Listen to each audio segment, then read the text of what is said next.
വയനാട് യതീംഖാനയിലെ കൂട്ടബലാത്സംഗത്തിനിരയായ കുട്ടികളുടെ സഹപാഠിയായ പെൺകുട്ടി ഓർഫനേജ് കെട്ടിടത്തിൽ നിന്ന് വീണു മരിച്ചതിലും ദുരൂഹത. 2016 ജനുവരിയിലാണ് സംഭവം. പോലീസിന്റെ അന്വേഷണം തൃപ്തികരമായിരുന്നില്ല എന്നും പോലീസ് തന്നെ കേസ് അട്ടിമറിച്ചുവെന്നും മരിച്ച പെൺകുട്ടിയുടെ മാതാവ് പറഞ്ഞു. വയനാട്ടിൽ യതീംഖാനയിൽ കൂട്ടബലാത്സംഗത്തിനിരയായ പെൺകുട്ടികളുടെ സഹപാഠിയായിരുന്നു മരിച്ച പെൺകുട്ടി. 2016 ജനുവരി 2-നായിരുന്നു സംഭവം. യതീംഖാന കെട്ടിടത്തിൽ നിന്ന് വീണു മരിച്ചുവെന്നാണ് കുടുംബത്തിന് ലഭിച്ച വിവരം. ഇതിന് ഒരാഴ്ച മുൻപ് വീട്ടിലെത്തിയപ്പോൾ കുട്ടി അസ്വസ്ഥതകൾ പ്രകടിപ്പിച്ചുവെന്ന് മാതാവ് പറയുന്നു. കുട്ടിക്ക് ഉന്മേഷക്കുറവുണ്ടായിരുന്നു. പിന്നെ കുട്ടി അധികം സംസാരിക്കാതെ പകൽ മുഴുവൻ കിടക്കുമായിരുന്നു.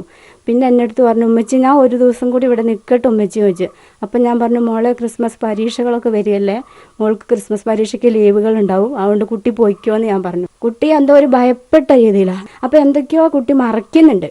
ഒരു ഞായർ കൊണ്ടുവിട്ടു, പിറ്റേത്തെ ഞായർ മരിച്ചിട്ടാണ് വരുന്നത്. ഇവിടെ സംഭവത്തിൽ ദുരൂഹതയുണ്ടായിട്ടും പോലീസ് അലംഭാവം കാണിച്ചു. അപകട മരണമായിട്ടും കേസെടുക്കാൻ തയ്യാറായില്ല. അസ്വാഭാവികതയുണ്ടെങ്കിൽ തെളിവ് നൽകുവാനാണ് പോലീസ് ആവശ്യപ്പെട്ടതെന്ന് മാതാവ് പറയുന്നു. നിങ്ങളെ കുട്ടി പകലാണ് മരിച്ചത്, വ്യക്തമായ തെളിവുകളില്ല, ഞങ്ങൾ എന്ത് വെച്ച് ആക്ഷൻ എടുക്കണ്ടേ അങ്ങനെയൊക്കെ ചോദിച്ചേ. പിന്നെ അവർക്ക് കാര്യമായിട്ട് ഞങ്ങൾ തെളിവ് കൊടുക്കണം. ഞങ്ങൾ എവിടുന്ന് തെളിവ് കൊടുക്കുന്ന? പെൺകുട്ടിയുടെ മരണത്തോടെ ഒറ്റപ്പെട്ടുപോയ മാതാവ് ജമീല ഓട്ടിസം ബാധിച്ച ഇളയ കുട്ടിയെ പരിപാലിച്ച് സഹോദരന്റെ വീട്ടിലാണിപ്പോൾ. സംഭവം സംബന്ധിച്ച വസ്തുതകൾ പുറത്തു കൊണ്ടുവരണമെന്നാണ് ഇവർ ആവശ്യപ്പെടുന്നത്. News bureau, Wayanad.